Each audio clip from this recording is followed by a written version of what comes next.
Como te comentaba, esta es la motosierra, está tal cual. Yo le conecto en la batería, la batería está cargada y no hace nada. Seguro y no hace nada. Si yo le pongo esta misma batería a este soplador,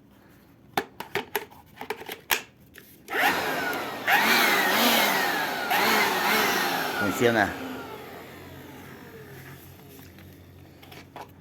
Si yo le pongo otra batería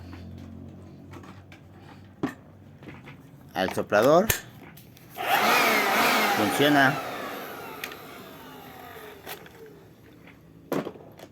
Si esta batería, que es doble, se la pongo a tu equipo, no hace nada.